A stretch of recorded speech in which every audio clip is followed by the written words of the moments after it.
कच्चा चिट्ठा में आज सबसे पहले बात रूस के राष्ट्रपति व्लादिमीर पुतिन के 1 लाख सैनिकों की करेंगे, जिन्होंने यूक्रेन के खार्किव में ऐसा हमला किया कि जेलेंस्की को बड़ा सदमा लगा है। पिछले 24 घंटे में पुतिन की फौज चुन चुनकर यूक्रेन की सेना से क्राइमिया का बदला ले रही है। पुतिन के इस ट्रिपल अटैक में 1 लाख सैनिकों के साथ साथ 900 टैंक भी यूक्रेन को रौंद रहे हैं।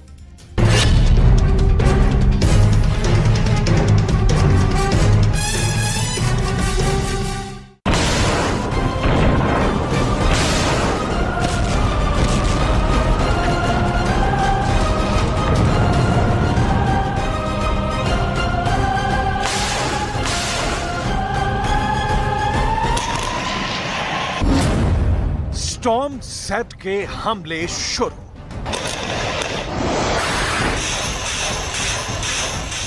चाहे यूक्रेन की सेना के जनरल हों या फिर नाटो के 31 देशों के जनरल, कोई भी रूस के तूफानी हमलों को रोक नहीं पा रहा है।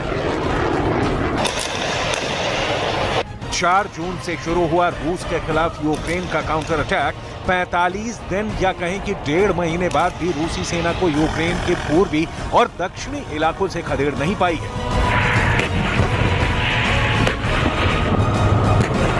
ऐसे भयानक हालातों के बीच यूक्रेन के जनरलों को जो खुफिया जानकारी मिली है, उसने जेलेंस्की के साथ साथ नाटो के भी होश उड़ा दिए हैं। यूक्रेन के कमांडर और जनरलों ने चेतावनी दी है कि पुतिन ने बेहद खुफिया तरीके से यूक्रेन के खार्किव इलाके में स्टॉर्म ज़ेड के तहत हमले शुरू कर दिए हैं। हम आपको आगे बताएंगे कि आखिर क्या है पुतिन का स्टॉर्म ज़ेड हमला। लेकिन आप इतना जान लीजिए कि पहली बार पुतिन के सबसे माहिर 1 लाख सैनिकों ने खार्किव इलाके पर हमले शुरू कर दिए हैं। खार्किव में उतारे रूस ने 1 लाख सैनिक। रूस के स्टॉर्म ज़ेड हमलों की तीव्रता का आप इसी से अंदाजा लगा सकते हैं कि महज 24 घंटे के अंदर रूसी सेना ने खार्किव इलाके के लीमन और कुपियांस्क में 1000 टैंकों के साथ हमला किया है। दावा किया जा रहा है कि रूस के 1000 टैंकों को T-90, T-72, T-80 टैंकों से हमले शुरू किए हैं। रूस का दावा है कि यूक्रेन ने काउंटर अटैक के लिए जिन सैनिकों और घातक हथियारों को खार्किव में भेजा था, उसे रूस अगले 72 घंटे में पूरी तरह से तबाह कर डालेगा। रूस के स्टॉर्म ज़ेड हमलों में 1000 टैंकों का पुतिन की सेना पहली बार इस्तेमाल कर रही है। 1000 टैंकों से पुतिन का हमला। नाटो देश लिथुआनिया में नाटो के 31 देशों की मीटिंग में जेलेंस्की को भरोसा दिलाया गया था कि रूस के घातक हमलों से बचाने के लिए यूक्रेन को हर तरह के घातक हथियार दिए जाएंगे। अमेरिका, ब्रिटेन, जर्मनी और फ्रांस ने तो यहां तक दावा किया था कि रूस की सेना और उसके हथियार बुरी तरह से तबाह हो रहे हैं, इसीलिए अब रूस ज्यादा घातक हमले यूक्रेन पर नहीं कर पाएगा। यूक्रेन के जनरल भी लंबे चौड़े दावे कर रहे थे कि यूक्रेनी सेना ने 17 महीने से ज्यादा की जंग में रूस के 2.5 लाख सैनिकों को मार डाला है। लेकिन देखिए, 350 वर्ग किलोमीटर में फैले यूक्रेन के खार्किव इलाके पर पुतिन ने अपनी सेना से ट्रिपल अटैक शुरू कर दिया है। हैरानी की बात तो यह है कि रूस ने स्टॉर्म ज़ेड हमलों पर कोई बड़ा दावा नहीं किया है, बल्कि यूक्रेन के जनरल और कमांडर दावा कर रहे हैं कि रूस के स्टॉर्म ज़ेड हमले शुरू हो गए हैं। पहले हम आपको दिखाते हैं कि आखिर रूस के स्टॉर्म ज़ेड हमले हैं क्या।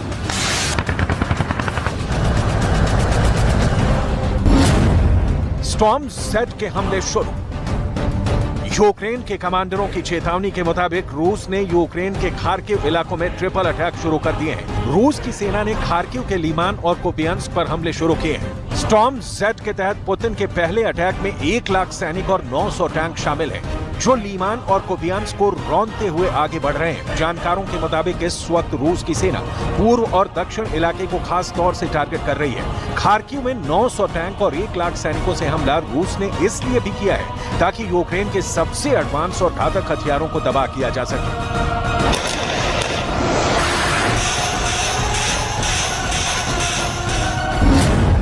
स्टॉर्म ज़ेड के हमले शुरू।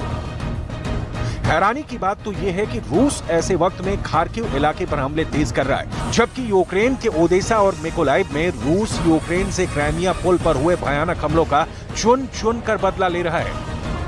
खबर के मुताबिक यूक्रेन के ओडेसा और मिकोलाइव में रूस ने भारी तबाही मचाई है। रूस के कब्जे वाले क्राइमिया पुल पर हमले के बाद से ही रूस लगातार यूक्रेनी क्षेत्रों को निशाना बना रहा है। यूक्रेन के कमांडरों का कहना है कि रूस ने उसके ओडेसा बंदरगाह पर लगातार दूसरी रात हवाई हमले किए हैं। रूसी रक्षा मंत्रालय के प्रवक्ता इगोर कोनाशेंको ने रूस हमले पर खुलकर बयान दिया है। Сегодня ночью вооруженными силами Российской Федерации нанесен групповой удар возмездия высокоточным оружием морского базирования по объектам, где готовились террористические акты против Российской Федерации с применением безэкипажных катеров, а также месту их изготовления на судоремонтном заводе в районе города Одесса. दक्षिण पूर्व से भागे यूक्रेन के जनरल। पूर्व से दक्षिण तक पिछले 24 से 36 घंटे के अंदर रूसी सेनाएं यूक्रेन सेना पर भारी पड़ती जा रही हैं।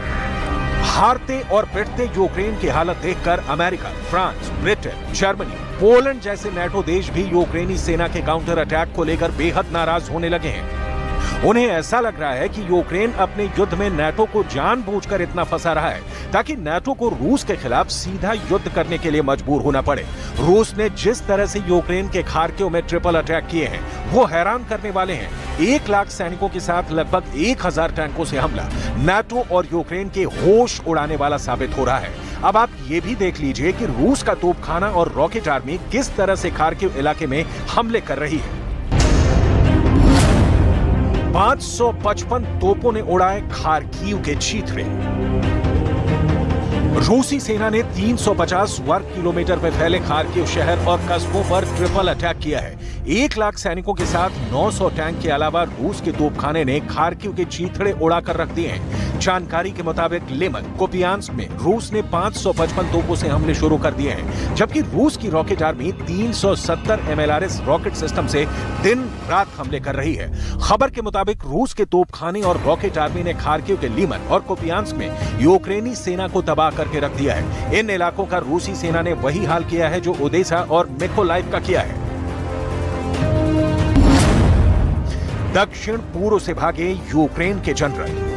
В районе городов Николаев и Одесса уничтожены хранилища топлива общим объемом около 70 тысяч тонн, с которых осуществлялось обеспечение военной техники вооруженных сил Украины горючим. Все спланированные к удару цели поражены.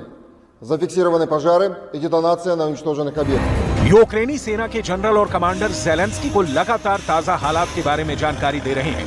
बेशक यूक्रेन के पास बेहतरीन खुफिया इनपुट और नेटवर्क मजबूत है, लेकिन पुतिन जैसे लड़ाके के सामने नाटो और यूक्रेन पानी मांग रहे हैं।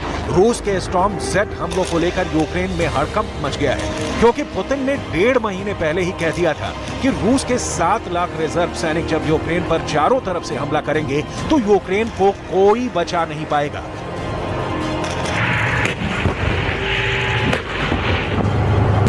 रूस ने तो दावा कर दिया है कि उसकी सेना उत्तर पूर्वी खार्किव क्षेत्र के एक महत्वपूर्ण रेलवे जंक्शन कोपियांस्क की दिशा में 2 किलोमीटर तक आगे बढ़ गई है। वहीं यूक्रेन की उप रक्षा मंत्री हन्ना मलियार ने कहा कि यूक्रेनी सेना ने पूर्व में बखमूत के पास नई बढ़त हासिल की है।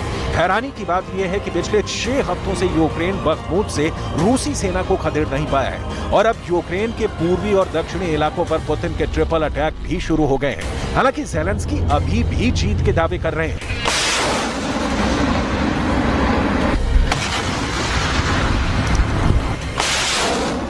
Всі розуміти дуже чітко, максимально чітко, що російські сили на наших південних та східних землях вкладаються усім, чим можуть в те, щоб зупинити наших воїнів. І кожна 1000 метрів просування вперед, кожен успіх кожної нашої бойової бригади заслуговує на вдячність. Усі, хто йде на штурм. जानकारी के मुताबिक रूस ने 10 दिन पहले ही खार्किव पर स्टॉर्म जेड हमलों की तैयारी शुरू कर दी थी। इसका सबूत आप इन तस्वीरों में देख सकते हैं। इस वक्त रूसी सेना के जनरलों और लीडर्स में युद्ध करने की जबरदस्त भूख जाग गई है। रूस को एहसास हो चुका है कि नाटो यूक्रेन को हथियार से ज्यादा कोई मदद नहीं कर पाएगा। इसीलिए अब रूस ने अगले 10 दिन में यूक्रेन के पूर्वी और दक्षिणी इलाकों पर पूरी तरह से कब्जा करने का प्लान बना लिया है। जरा रूसी सेना के जनरलों और पुतिन के करीबी दिमित्री मेदवेदेव की ये तस्वीरें देखिए, जहां पर रूस के पूर्व राष्ट्रपति और रूस की सुरक्षा परिषद के प्रमुख दिमित्री मेदवेदेव रूसी सेना की जबरदस्त तैयारियों का मुआयना कर रहे हैं। तस्वीरों में आप साफ देख सकते हैं कि दिमित्री रूस के उस टैंक रेजिमेंट की तैयारी देख रहे हैं जो दक्षिणी यूक्रेन पर हमला करने जा रही है। दावा किया गया है कि ये तस्वीरें रूस के टोट्स्कोय रेंज की हैं, जहां रूसी सेना बड़ा हमला करने की तैयारी कर रही है। टोट्स्कोय रेंज वही इलाका है जहां 1954 में रूस ने परमाणु विस्फोट का अभ्यास किया था। यानी रूसी सेना परमाणु विस्फोट वाले इलाके में जबरदस्त सैन्य अभ्यास करने में जुटी है। पुतिन ने भी साफ कह दिया है कि चाहे यूक्रेन के लेपर्ड टैंक हो या फिर अमेरिका से मिलने वाले F-16 लड़ाकू जेट, रूसी सेना सभी को जलाकर भस्म कर रही है।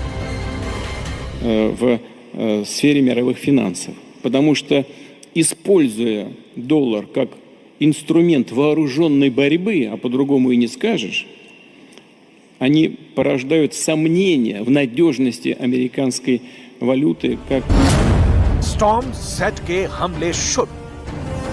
यूक्रेन के खिलाफ अचानक 1 लाख सैनिकों को खार्किव में उतारना पुतिन की बहुत बड़ी रणनीति है। अब मजबूरी में यूक्रेन को अपने रिजर्व सैनिकों को जंग में उतारना पड़ेगा। ऐसा करने पर यूक्रेन के बहुत ज्यादा सैनिक रूस के स्टॉर्म जेट हमलों में मारे जाएंगे। ऐसे हालात में नाटो के सामने एक ही विकल्प रह जाएगा कि यूक्रेन की जमीन से नाटो रूस के खिलाफ जंग शुरू करे।